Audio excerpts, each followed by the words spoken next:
You were the best supply they ever had, and now they know it. But it's too late. Don't let their silence fool you. Don't let the curated Instagram posts, the smug selfies with a new partner, or the fake joy convince you they've moved on. Because the truth is, they haven't. They can't. They're haunted. Not by what happened, but by what they lost. They thought you would always be there, forgiving, loving, endlessly loyal. But the day you left without drama, without begging, without revenge, was the day their illusion shattered. This video isn't just a pep talk, it's a declaration. A declaration for every soul who's ever been underestimated, used, manipulated, but never broken. We're going to break down every sign that proves the narcissist is still thinking of you, still aching for what you gave them, and why they'll never recover from losing you. If you've ever doubted your worth, if you've ever wondered whether they regret it, this is your answer. And if you're ready to heal, grow, and reclaim your power, hit that subscribe button, because here we don't just talk about pain, we transform it into power. Sign 1, they're watching you, silently, obsessively, relentlessly. Narcissists might be masters of pretending they don't care, but they never truly leave you. They might block you, smear your name, call you crazy, overly sensitive, or say you're not worth their time. But when the night falls and the fake smiles fade away, it's still you who haunts their mind. Not because they hate you, but because they can no longer control you. That's why they watch. Not publicly, but in silence, obsessively, like a ghost that refuses to disappear. You may not notice, but they're checking your stories with fake accounts. They're Googling your name, revisiting your page, trying to see if you've moved on, if you're happy without them. And what eats them alive is this. You look okay, maybe even better, without them. To a narcissist, losing you isn't just about losing a lover. They've lost a powerful emotional supply they can't replicate. And here's the truth. It's not your anger or your words that disturb them. It's your silence. Your silence echoes in their mind. It's power. It's closure without a speech. It's the one thing they can't manipulate. Your peace. They can't stand questions without answers.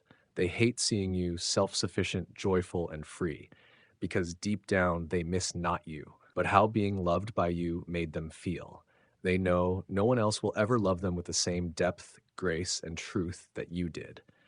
You're not just an ex. You're living proof of what they'll never have again, and that burns. But don't be fooled by their lurking. They're not seeking truth. They're seeking control. They want signs of your pain, anything to feel relevant again. That's why the best thing you can do is thrive, genuinely, quietly, without needing to prove a thing. Because your inner peace, that's their true punishment. But this is just the beginning. Because while watching you from the shadows is bad enough, it's nothing compared to what happens next, when they begin to imitate you. That's when obsession becomes identity. Sign 2, they start imitating you because they can't replace you. If watching you was a silent obsession, then imitating you is when that obsession hijacks their identity. Narcissists aren't creators, they're recyclers. And what do they recycle first? You. From your hairstyles, music taste, favorite quotes, even your spiritual outlook, they begin to become you, or at least a pale imitation. At first it seems harmless, but soon you'll notice disturbing echoes of yourself. That photo you once took, recreated. The quote you posted, now captioned as if it just came to them. Your routines, meditation, reading, solo walks, are suddenly their new lifestyle. Why? Because they no longer have you, but they want to relive what it felt like when they did. They crave the light you gave off. But now, all they have are shadows. But here's the catch. You can copy the form, but never the soul. They're not imitating you to learn from you. They're doing it because you became the standard they'll never surpass. So what do? They pretend. The new person in their life is often just a stage prop, a costume to replay a feeling they lost. You may be gone, but your presence still haunts their new relationship. They can't connect without comparing. Truth is, they're not happy with the new person. They're just trying to recreate the emotions you once gave them, and they never will, because your love wasn't a performance. It was presence. It was soul. So when they start copying you, don't feel mocked. Feel confirmed. They're not making fun of you, they're mourning you, the best they ever had. And when imitation fails to fill the void, they'll escalate. They'll weaponize the new partner. They'll post, flaunt, and pretend just to make you feel replaced. And that is sign da. Sign 3. They use the new person to manipulate you. Narcissists don't fall in love, they compare. They don't bond, they exploit. And the new person in their life, they're not a fresh start. They're a tool, a weapon aimed at your heart. Right after the breakup, or sometimes even before, you see them flaunting a new love. Hand holding, soft captions, romantic photos, expressions they once called cringy or needy when you did them. But don't be fooled. They're not in love, they're performing. Every story, every post isn't about joy, it's about reaction. It's about you. They want you to see it, they want you to feel it. They want you to believe you've been replaced, that you're irrelevant. Because in a narcissist's mind, your pain is proof that they still matter. The new person isn't love, they're cast in your old role, but the script is hollow. Worse, narcissists use the new partner to smear you. They twist the truth. You were too much, too emotional, toxic. They become the victim in a story you never wrote, and they make you the villain. But truth doesn't lie. Look in their eyes in those photos. Notice the forced smile, the empty gaze, the filtered life they can't escape. Because no one can fake genuine love if their heart never knew it. Using someone new to manipulate you isn't a sign they've moved on. It's proof that they're terrified of your silence, your strength, your finality. The new person doesn't invalidate your worth. They only reveal the narcissist's void. They haven't replaced you. They're hiding from what they lost, you. So don't crumble watching their performance, because your peace in the face of their act is the loudest echo in their empty world. And the cruel twist, when the new partner begins to see the cracks, when they too feel the hollowness behind the sparkle, they'll fall into the same cycle you escaped. But you're already free. And now they face what they feared most, an emptiness they can never outrun. Sign 4, they come back, but don't know what to say.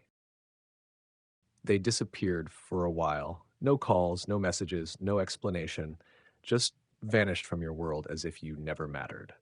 And then one day, just as you're healing, just as the pain no longer screams in your chest, just as you're learning how to smile again, they return.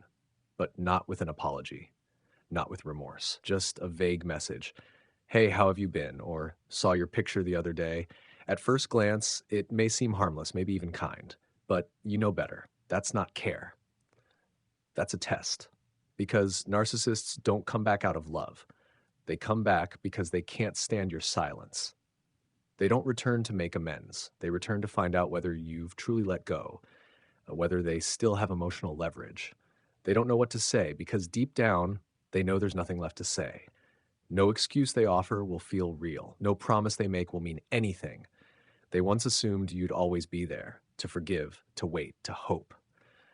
But when they return and find the door closed, when they find no reaction, no open arms, just stillness, they panic. They're not used to peace. They're used to tears, to drama, to please. But now you've become something they never prepared for. Calm, grounded, unreachable. You're not bitter. You're not weak. You're simply done.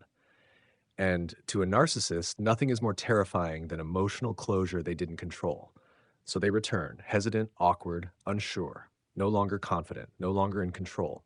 They stumble through recycled memories and throw out empty words, hoping something, anything will make you flinch. But they don't realize you've outgrown the pain. You've walked through fire and came out whole. They thought leaving you in silence would break you. But it became the very silence that taught you how to stay with yourself.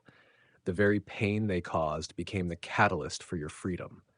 They thought you were weak, but you were only transforming. And now, when they come back with vague questions and selective nostalgia, they crash into a wall they didn't expect. Your clarity. They can't access you anymore. They can't manipulate what they no longer understand. They're lost in the very game they used to dominate. You don't need to answer. You don't owe them grace or closure. Your silence now speaks louder than any monologue. And if there's any moment of doubt, remember this: they don't miss you. They miss the way you made them feel. They don't regret the relationship. They regret losing control. They didn't return to rebuild anything. They returned to test if the ruins still cut you when you walk by. But they were wrong, because this time, the one standing tall in the ashes is you. And this is the moment the narcissist must finally face the truth they've spent a lifetime avoiding. It was never that you needed them. It was that they were never enough to hold someone like you. Sign 5. Your silence becomes a silent indictment.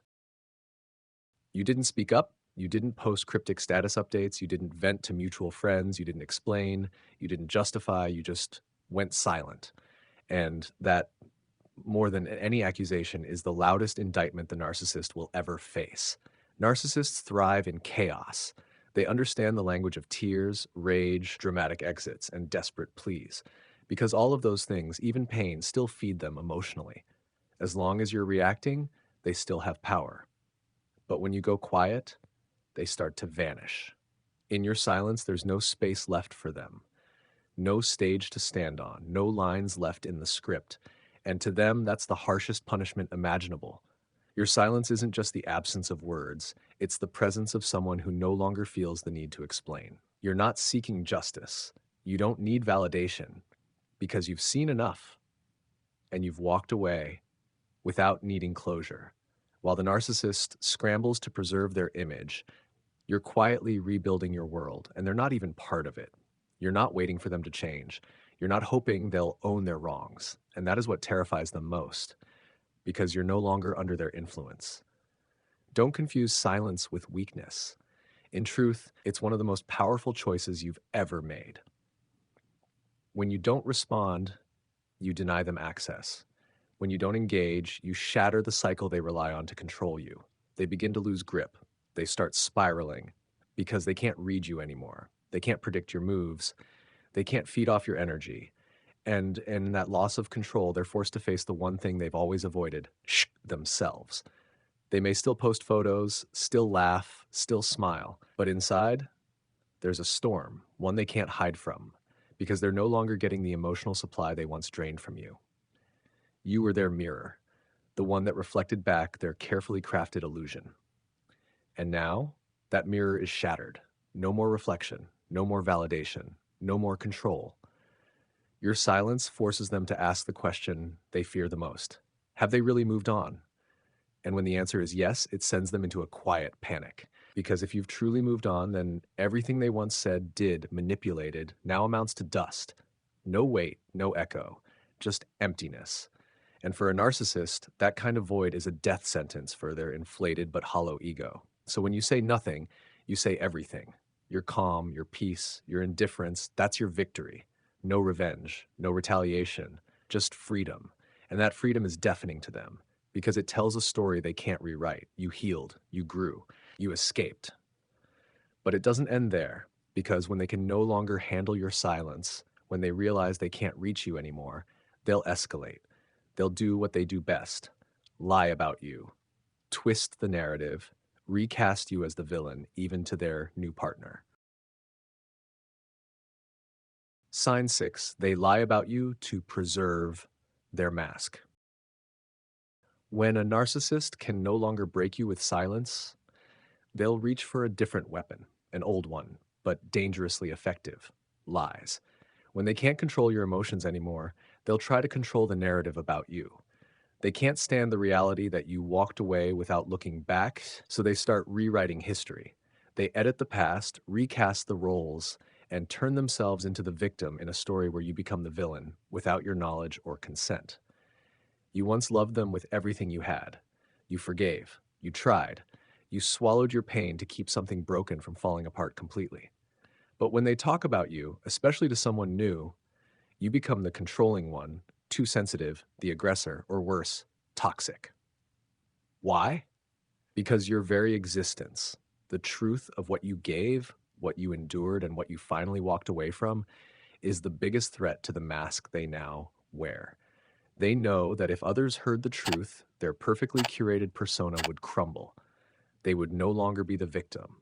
They'd be exposed for what they truly are, and that's the one thing they fear the most.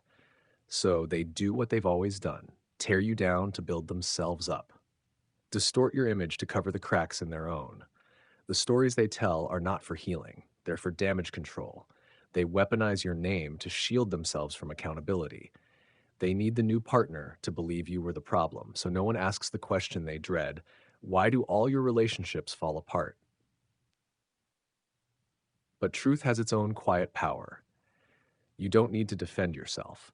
Those with eyes to see and hearts that feel will eventually notice.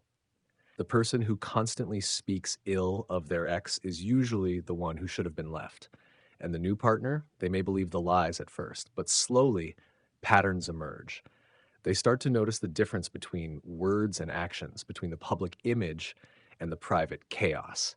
They begin to recognize the same emotional games, the manipulation, the blame shifting, the punishing silence, and they start to understand exactly what you once endured. You don't need to rush to correct the story. You don't need to explain, because time has a way of doing for you what words never could. Reveal.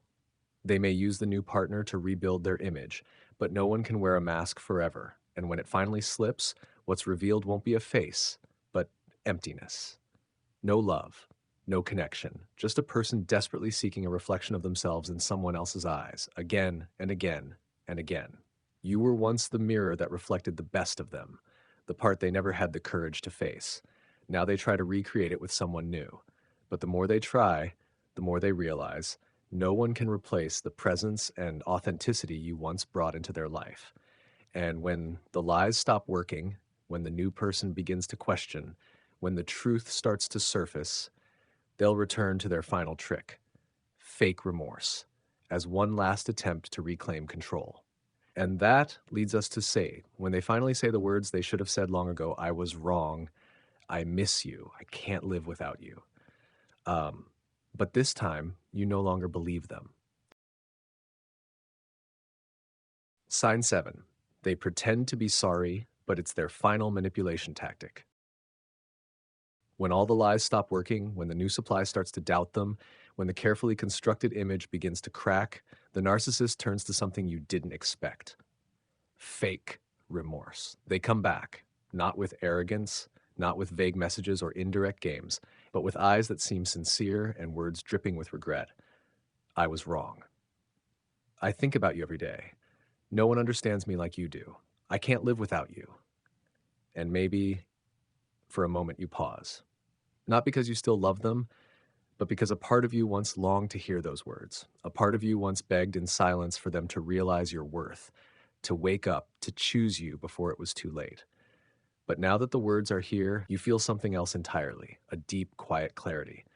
Because you know, if the remorse was real, it would have come when you were still bleeding, not now when you've already healed. This isn't transformation, it's desperation. They're not sorry because they've awakened. They're sorry because they've lost control. They don't miss you. They miss the power they had over you, and so they act. Remorse becomes a script. Apologies become bait.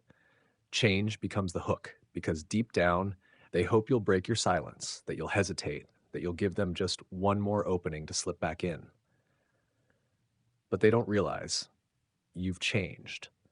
You're no longer the one who cried in the dark, wondering if you were ever enough. No longer the one who took the blame for their coldness. No longer the one waiting for love from someone who only knew how to take. Now you know, real remorse doesn't need theatrics. Those who are truly sorry don't perform. They act. They take responsibility. They change in silence without begging to be forgiven. But a narcissist, they apologize not to atone, but to reset the game. And this time, you're no longer playing. Their remorse isn't a new beginning. It's the final chapter, the closing act after every tactic has failed. It's the last card they play when all their masks have cracked. It's a knock on the door of a house you no longer live in. You don't need to rage. You don't even need to pity them. Just remember, forgiveness doesn't mean reopening the wound, and compassion doesn't require self-sacrifice. The narcissist's remorse is a performance expertly staged for the audience they once knew by heart. But you're no longer that audience. You've walked off the stage, you've exited the theater, and this time you're not looking back. Sign 8. They obsess over your success and happiness. You thought they had finally let go, that after all the lies, manipulation, and fake apologies, the narcissist had returned to their own world.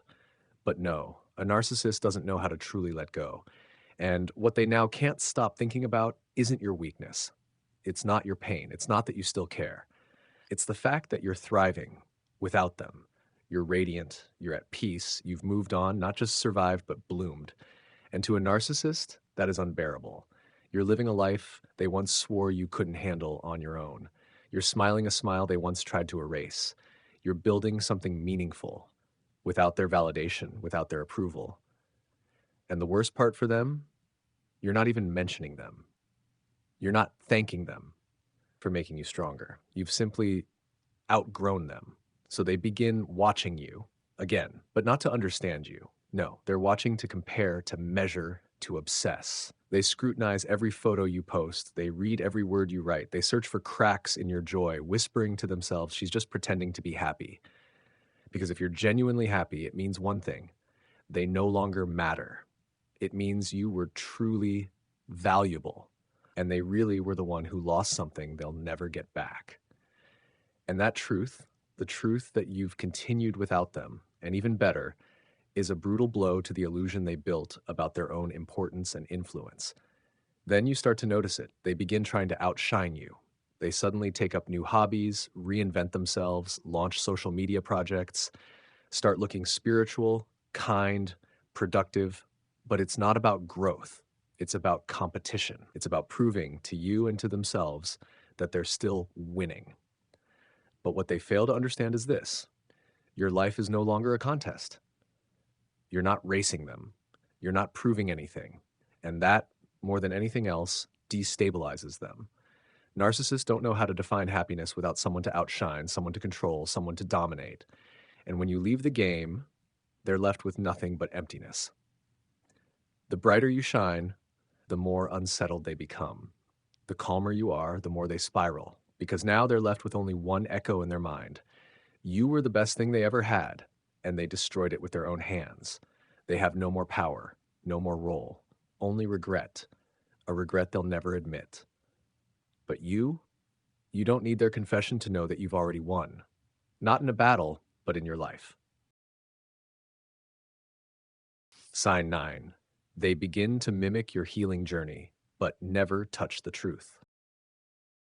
You walked away from the narcissist shattered, exhausted, hollow, but you didn't stay there.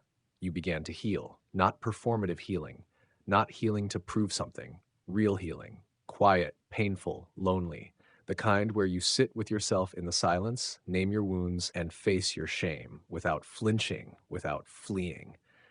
And then something strange happens.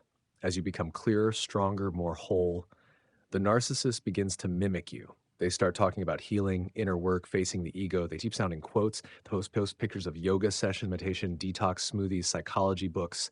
They say they've changed, that they understand now, that they're doing the work.